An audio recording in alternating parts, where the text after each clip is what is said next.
How's it going, YouTube? Got FourthStarTCG here, and today I'm going to talk about the importance of networking and connections in the Pokemon hobby. So I've been back in collecting for close to 6 years now, and most of that I'd consider myself to be a serious collector. That's a loaded word, but we'll discuss it in another video. I've learned that in addition to knowledge of the hobby, one of the most important things that you can have is networks and connections.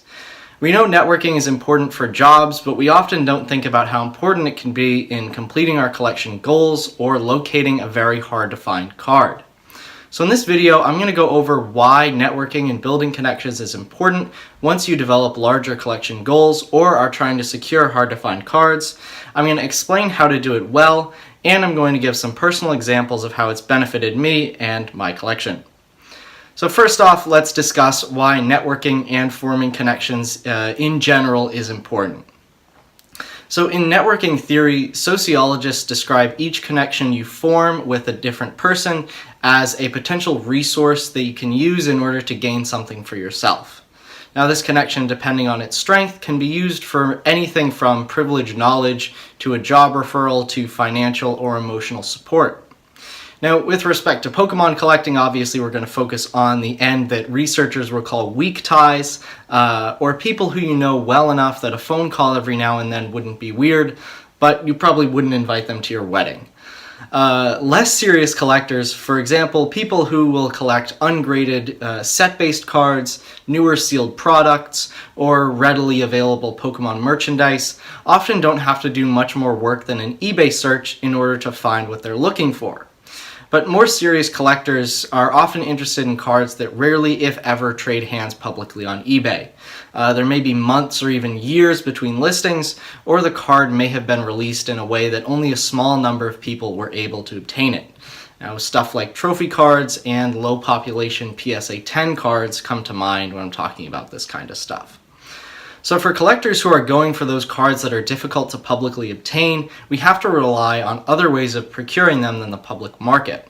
And building connections and getting to know collectors is the best way to do that. Let's say, for example, I want a full art trophy Pikachu. I know of several people who own at least one. Whether they'll sell it to me is a completely different story, but by building connections, I can get past the two most important steps in a sale like this: finding the card to begin with, and ensuring that the owner doesn't ignore me, as would likely be the case if I message them out of the blue on a social media app.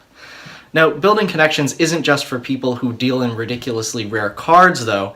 It can also be very helpful for securing good deals or finding collection pieces that you haven't been able to locate. Your connections can facilitate sales off of eBay. I'm sure this is something that people are very familiar with. eBay charges the seller 10% of the sale price of each item. Many sellers will knock down a price if you can pay outside of eBay, but won't provide you with that option through the eBay messaging app because it's forbidden and can lead to their account getting suspended. Knowing how to contact people outside of eBay often leads to close to an automatic 10% discount on most cards. Additionally, if people know your collection goals and know you're offering a solid price for a big want, they may contact you if they come across the card you need. Your connections can serve as extra sets of eyes on both the private and public markets, allowing you to more efficiently search for cards. So we've talked about how connections can benefit you. Now, here's how to build those connections in the right way. First, put yourself out there. Join groups online where you can converse with other collectors. Forums are the best bet due to their easy-to-use organization. I'll plug E4, the forum I moderate, as the best place for serious collectors. But it's also highly unlikely that one collector is everywhere, so you should do your best to join as many places as you can, be it Facebook groups, Instagram, forums, etc. And you should focus on the ones that you enjoy the most. I personally find a good portion of Facebook and Instagram to be immature, misinformed, and occasionally doing flat-out illegal things like hosting raffles or selling custom-made cards. Now, once you've joined these groups, make note of the collectors who have similar collection goals to you, or the collectors that have access to those very hard-to-find cards, as those are the people who you'll want to know. Also, be sure to read the rules of the groups that you're joining. Some will be restricted to only graded card posts. Some groups will not allow sales. I know Elite Forum does not allow sales. And others will be designed for very specific classes of collectors. You don't want to get banned from these groups or looked down upon for not knowing about the group that you're in. Now, I can't give you a course on how to interact socially online, but, in general, be friendly, active, and interested. The connections will come with time. If you try to force it, it's not going to work. In-person events can also be a great place to meet collectors. Stuff like your local pre-release won't do too much, but it also certainly won't hurt. Larger events like the Pokemon World Championships are often well attended by collectors as well. So let's get into how it's worked for me. So I've told you how and why connections are important and how you can go out and form them, but now I'm just going to give you some stories on how it's worked for me in order to back up the title.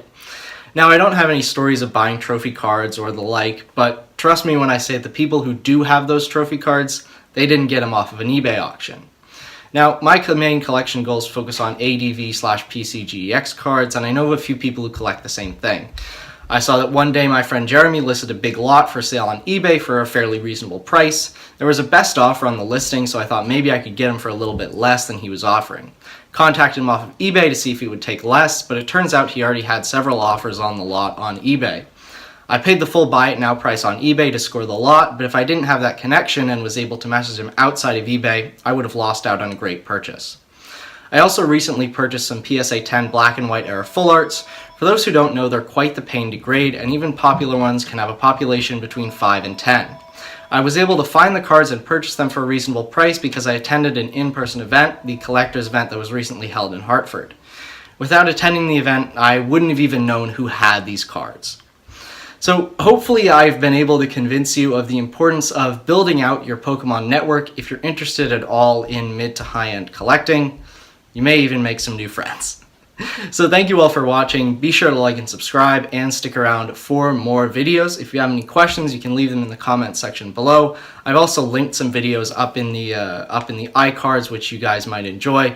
I made a video about the package that I got from Jeremy and how awesome it was. I also made a video about the Pokemon card collectors event that I attended. That'll be linked up there as well. So once again, thank you for watching. Any questions or comments, leave them in the comment box below, and I'll see you for more videos.